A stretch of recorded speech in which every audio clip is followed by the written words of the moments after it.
बाळूमामाच्या नावानं चांग बोला. आईचं चाललं होतं किचन आवरायचं काम. आईला म्हणलं मी तोपर्यंत किचन झाडून घेतो. आई म्हणली हात नको लावून, नुसता इकडून तिकडून झाडू मारतो म्हणतो किचन झाडून घेतलं.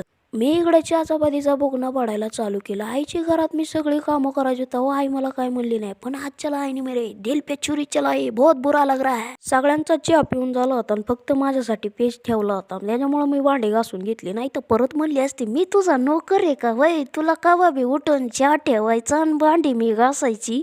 आई ती शेती ती बी ठेवू का? 3 निरंजना झाल्यात.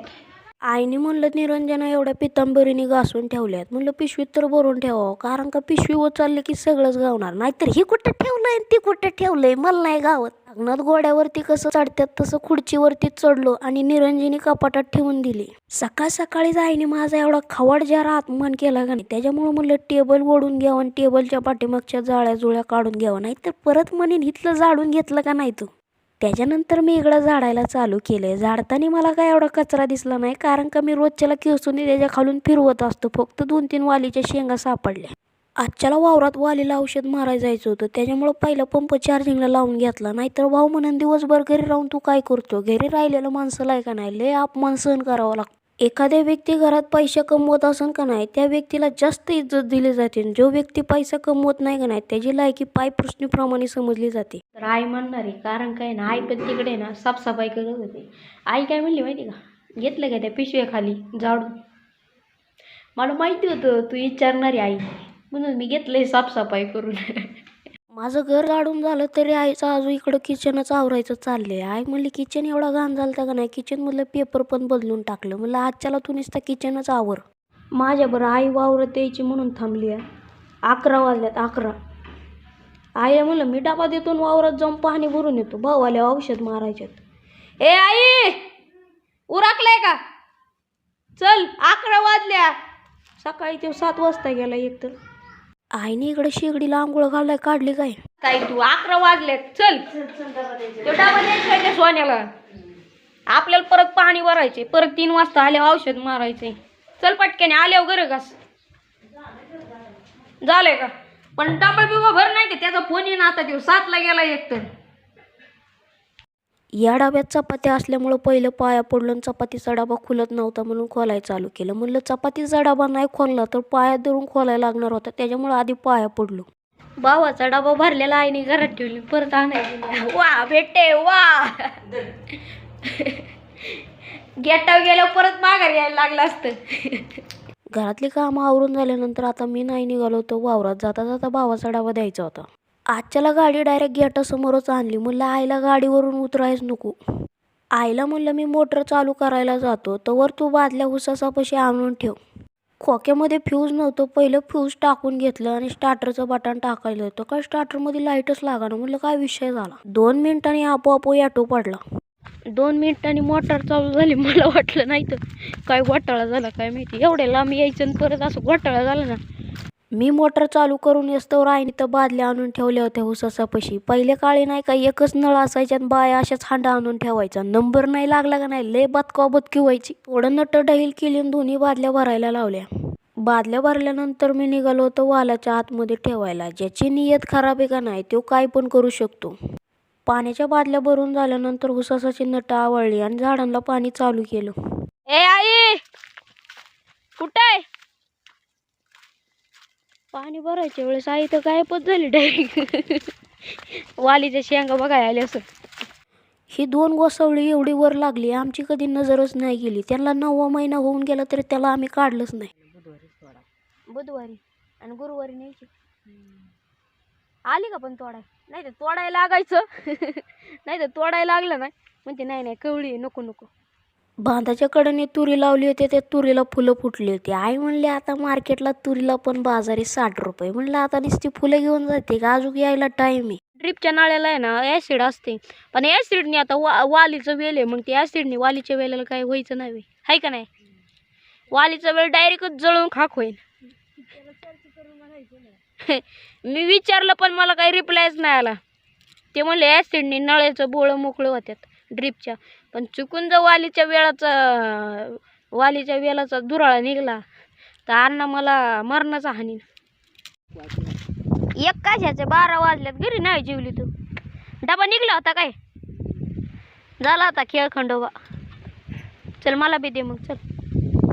मी बी चहा चपाती खाल्ली आणि मी नाही मस्तपैकी उन्हाला जेवायला बसलो होतो. मला खरं भूक नव्हती बरं का, पण मी म्हणले असतं का नाही मला नाही जेवायचं. आई पण म्हणली असती मला नाही जेवायचं, त्याच्यामुळे मी आईबरोबर जेवायला बसलो. जेवायला केली होती मेथीची भाजी. ही मेथीची भाजी कोणी दिली माहिती का? आपल्या फेसबुक फॉलोअर्सनी. आईला मार्केटमध्ये भेटले होते, म्हणले नेत्याला 2 मेथीच्या भाज्या खाऊ द्या माझ्याकडून. प्रेम माझ्यावरती असंच राहू द्या, बाकी काय नको ना.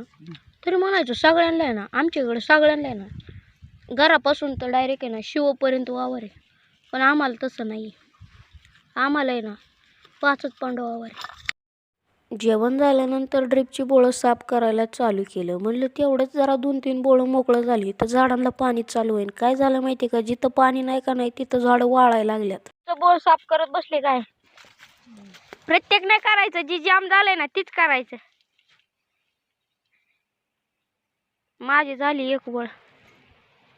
प्रत्येक सरीतलं काय जे असं त्याच्यावर लय शिप बंद आहे ना तीच बंद करायचं. तू चालू आहे त्याच्यात बी घालते. जी बंद आहे त्याच्यात कर ना. थांब तुला धावतो.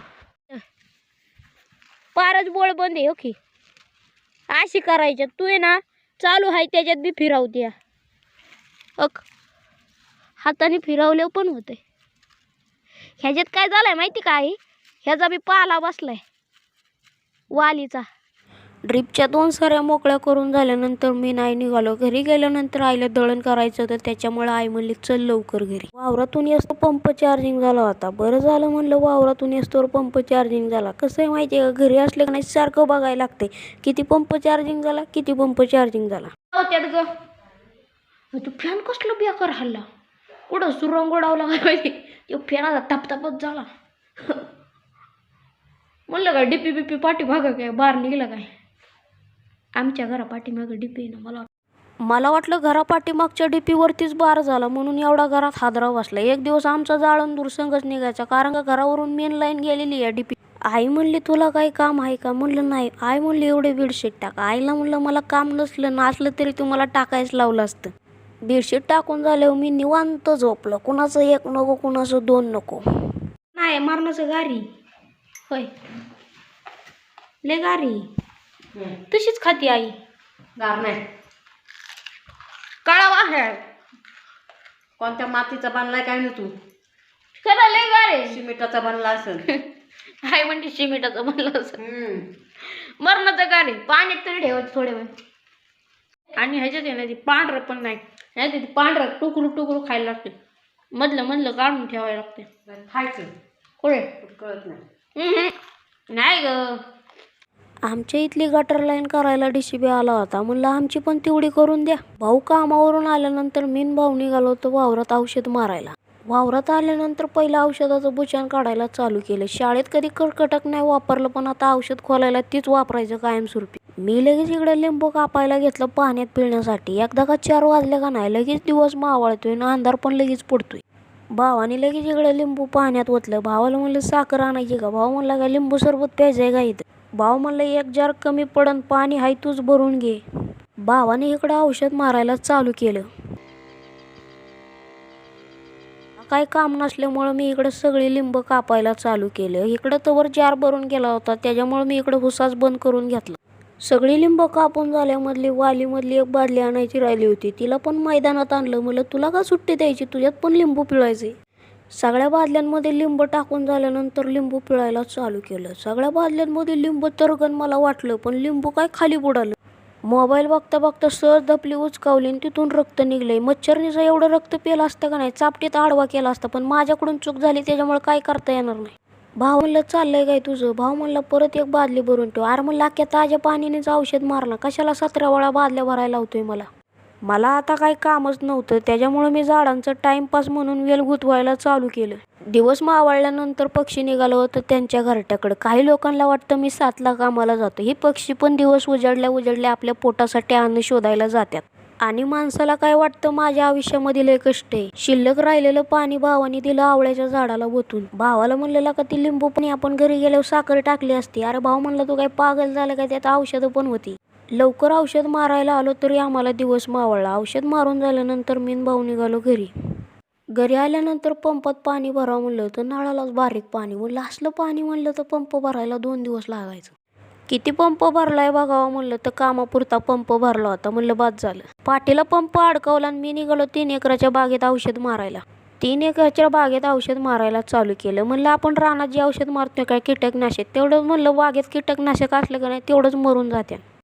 हातपाय तोंड धुवून मी इकडे चहा चपातीचा बुकणं पडायला चालू केलं. शेतात थोडं जरी फेरफटका मारला का नाही लगेच भूक लागते, पण घरी असलं का नाही अजिबात नाही. नीट म्हण. फ्लावर्स. फॉलोअर्सला पॉवर म्हणजे ते रेंज तरी बरा बनतो बारीक.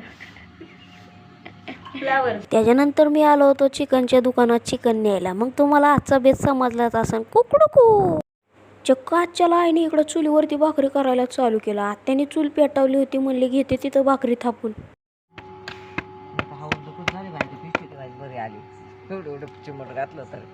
चुलीला चांगला जाळ लागला होता. मग मी पण शेकायला बसलो. जसं रात्र होईन का नाही तशी थंडी वाढती. आई ए आई ही बारकी भाकर का लावली? करावं म्हणून आ? 3 नाही करावं म्हणून. ही ना? मी दरवेळेस अशीच करते. आमची आई काय म्हणायची माहिती का, लग्नात पाऊस नाही पडाव म्हणून लावते. हा हा मग लय बारकी असली ती खात नाहीत म्हणते बारकी. आता ही बरोबर आहे, याच्यापेक्षा बारकी थोडी खात नाही. आणि मग ते लग्नात पाऊस पडतो लय. काय असते का तसं कुठे.